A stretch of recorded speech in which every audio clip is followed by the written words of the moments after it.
Welcome to the Owner Identity Podcast, where we empower men experiencing same-sex attraction to live a life of purpose and possibility through the power of Christ and for the glory of God.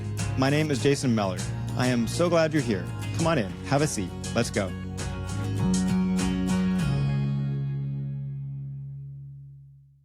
Hey guys, welcome back to the podcast. Today, we're diving into a topic that's subtle, powerful, and something we've all wrestled with: where to draw the line between admiration, lust, and everything in between. Have you ever found yourself admiring someone, maybe their confidence, their energy, or their presence, and then, almost without realizing it, that admiration starts to shift? Maybe it becomes envy. Maybe it becomes lust. Maybe it becomes something you're not even sure how to name.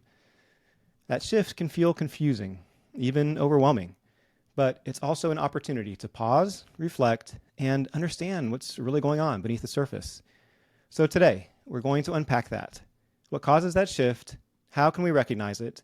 And most importantly, how can we navigate it in a way that aligns with our values, our highest self, and God's vision for our lives? Let's dive in.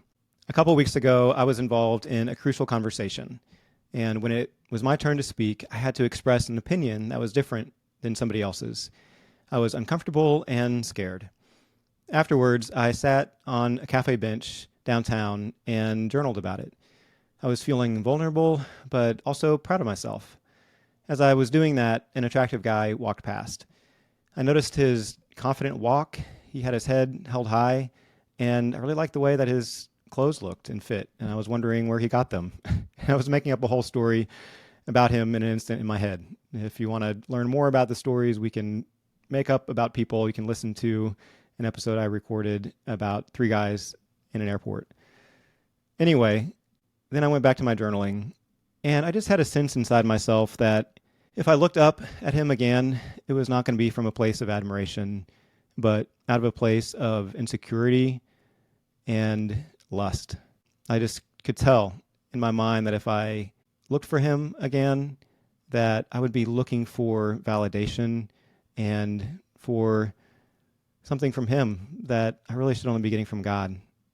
I could just sense that there would be a sexual kind of energy that would start in my body if I did that. And thankfully, I didn't. I just kept journaling. And I'm grateful for the awareness that I have in that and the people around me that I can process these things with. And it inspired this episode that I'm sharing with you today. So, as I've talked about before, attraction is not just one thing. It's a spectrum. I talked about admiration to this guy, curiosity about what his life was like and what clothes he was wearing. But then I talked about how it could have turned to lust if I entertained looking at him any longer. I want us to understand that when we know where we are on that spectrum of attraction in the moment, we can navigate it with greater intention. So here's how I think about it.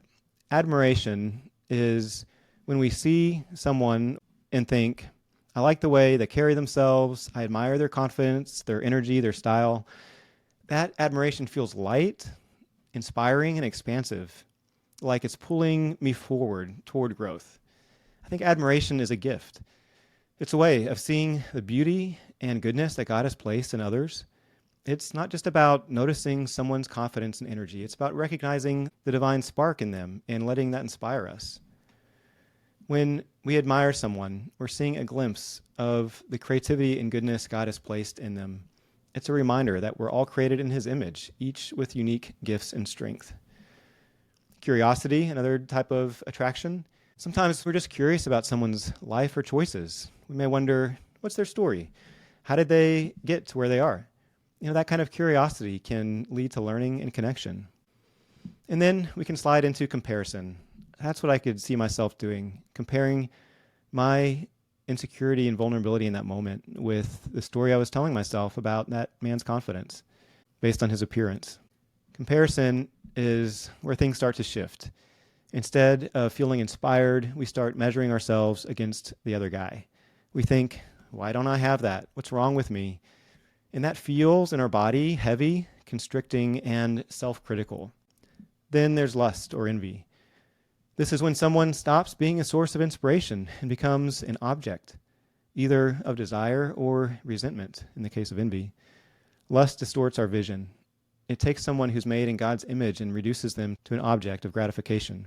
Here's what to notice. Each of these has a different feeling in your body and a different tone in your thoughts. Admiration feels open and energizing. Comparison feels tight and draining. Lust or envy often feels urgent, like it's pulling you out of yourself. So just right now, take a moment to reflect on this. Think about a recent moment when you felt drawn to a guy, whether it was admiration, curiosity, or something else. Ask yourself, what were the thoughts that were running through my mind? What did I feel in my body? Was it light, heavy, energized, tense? And how did those thoughts and feelings influence my actions? So, how do you know when admiration or curiosity starts to cross the line? What we want to notice is that shift often comes with a change in your intention. Admiration is about growth. It's expansive. But when it shifts to comparison or lust, it becomes about filling a gap or escaping discomfort. So ask yourself, am I looking at this person as a source of inspiration, or am I using them to escape my own discomfort? What am I hoping to get from this thought or feeling? Because again, the truth is, just like training a muscle, I want you to know that you can train your mind to respond differently over time. If your default response has become lust or comparison, that doesn't mean that you're stuck there. It just means that you need to start rewiring your thoughts and habits. Here's how you can begin. Mindfulness. Start by noticing your thoughts without judgment. When you feel yourself skipping straight to lust or comparison, pause and ask, what's really happening here? Mindfulness helps you create space between the thought and your reaction. Pray. Invite God into the process. Pray for the ability to see others through His eyes, not as objects, but as His creations. Ask for His help in rewiring your thoughts and intentions.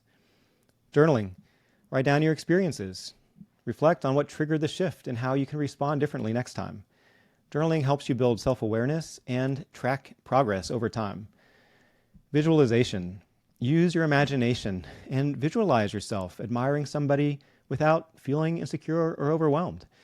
Picture yourself feeling grounded and confident in who you are, no matter who walks into the room.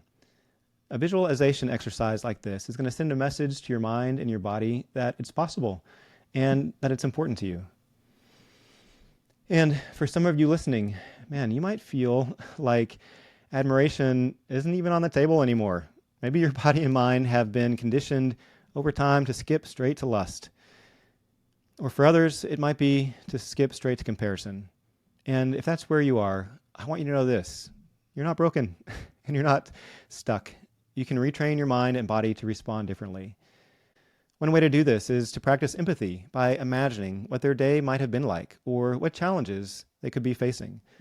Another tool is to silently affirm their humanity by thinking, this is someone who is loved by God, just like me. You can also say, this man's strength, confidence, or another attribute reminds me of the same in myself, and then recall a specific moment when you lived out of that. These small shifts help you move from judgment or objectification to curiosity and connection. And anchor the process in grace. If you've struggled with this, know that God's grace is bigger than your mistakes or your sin. He's not looking at you with condemnation. He's inviting you to grow, to realign, and to see yourself and others through His eyes. Here's what I want you to take away from this. Moments of admiration, curiosity, or even lust aren't something to obsess over or sit in shame about. They're opportunities to learn about yourself, to grow, and to realign with God's vision for your life. When you notice these moments, don't judge yourself, please.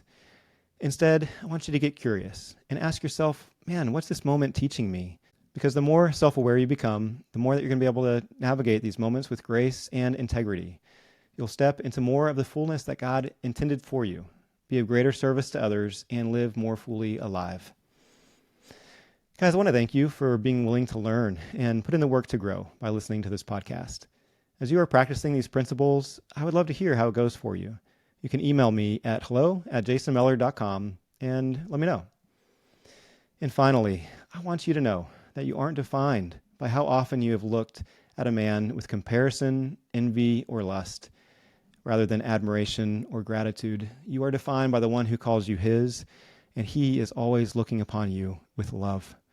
You've got this because God's got you. I'll talk with you soon.